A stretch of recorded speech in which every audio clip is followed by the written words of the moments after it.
Halo semuanya. Nah, khusus buat kalian para mahasiswa, topik yang bakal kita bedah di sesi kali ini tuh bener-bener krusial. Kita nggak cuma sekedar belajar teori, tapi kita bakal melihat cetak biru fundamental buat masa depan karir, riset, atau bahkan mungkin startup kalian nanti. Yap, kita akan ngebahas tuntas soal riset dan pengembangan sistem komputer di bidang e-government, e-nation, dan pastinya smart city. Langsung aja yuk kita mulai. Oke, coba bayangin ini deh.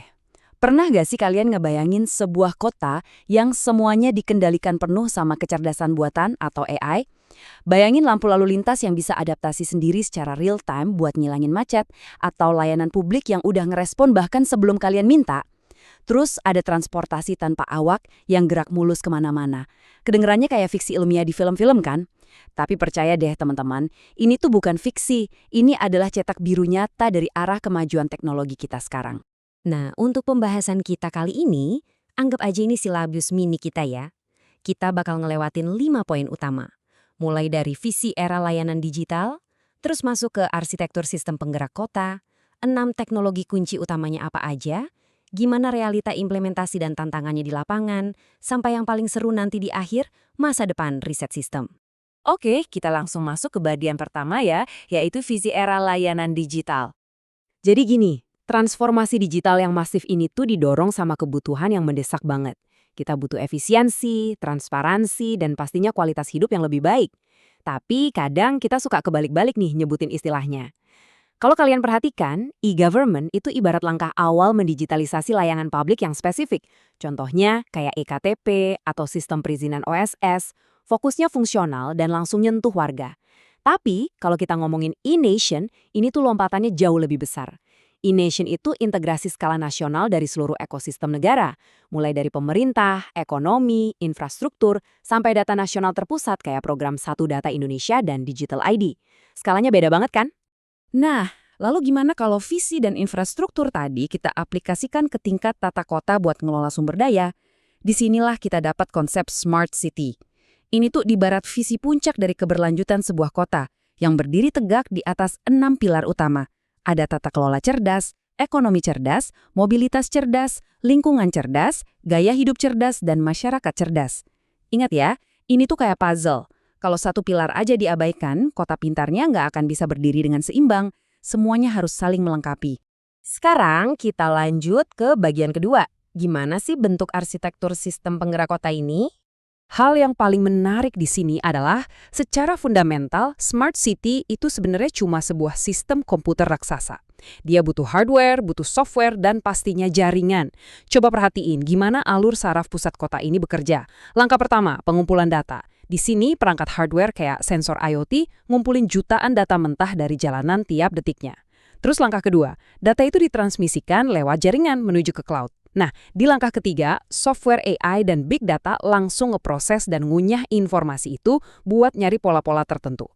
Hasilnya, di langkah keempat, analisis ini masuk ke dashboard pemerintah supaya mereka bisa bikin keputusan strategis yang tepat sasaran.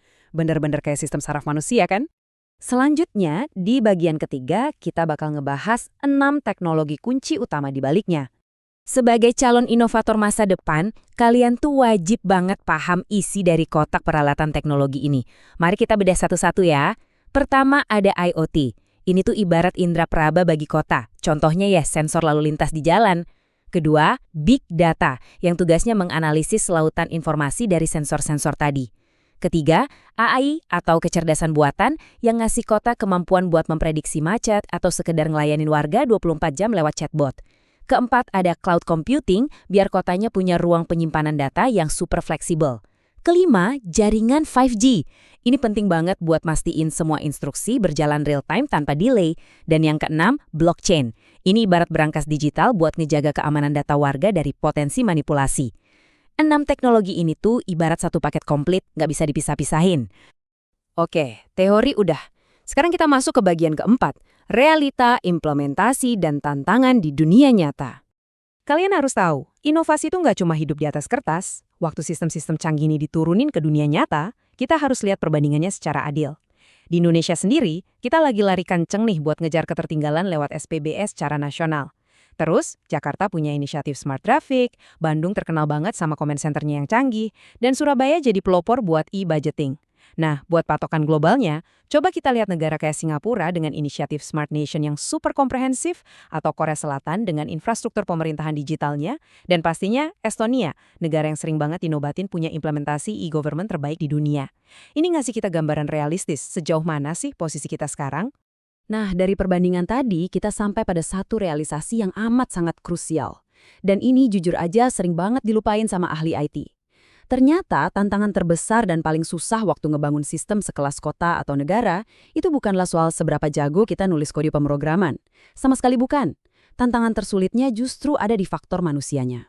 Misalnya, gimana kita ningkatin literasi digital warga, dan gimana kita mastiin benteng keamanan data kita benar-benar solid dan gak gampang diretas.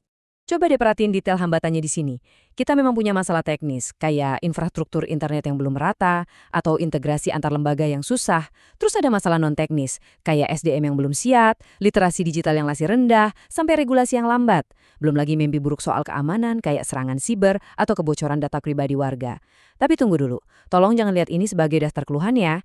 Sebagai mahasiswa, kalian justru harus ngelihat ini sebagai peluang emas. Setiap masalah yang ada di sini tuh kandidat sempurna banget buat jadi topik riset atau skripsi kalian, atau bahkan ide awal buat bikin startup yang bisa ngasih solusi nyata ke masyarakat.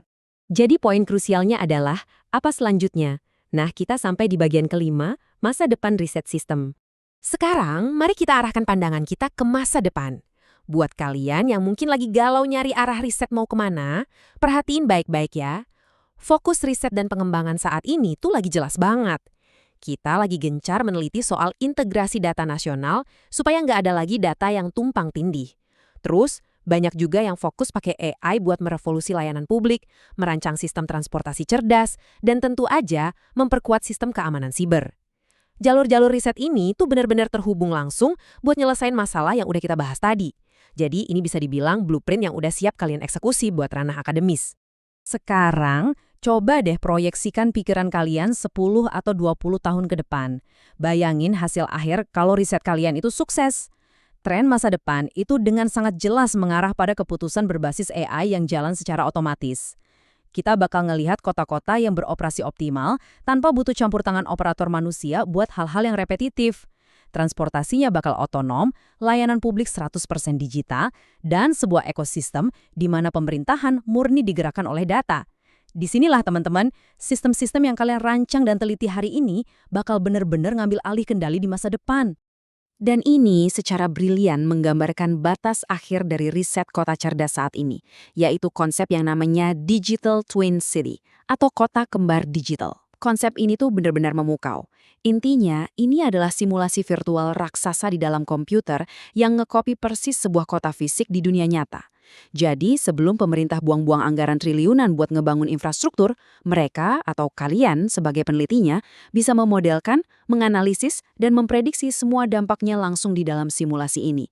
Aman, tanpa ada resiko di dunia nyata sama sekali. Teman-teman mahasiswa, ngebangun sistem komputer yang cerdas, otomatis, dan berpusat pada data, itu udah bukan lagi sekedar visi di awang-awang.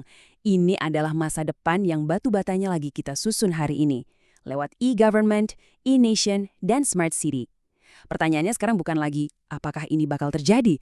Tapi, siapa di antara kalian yang mau ikut mendesainnya?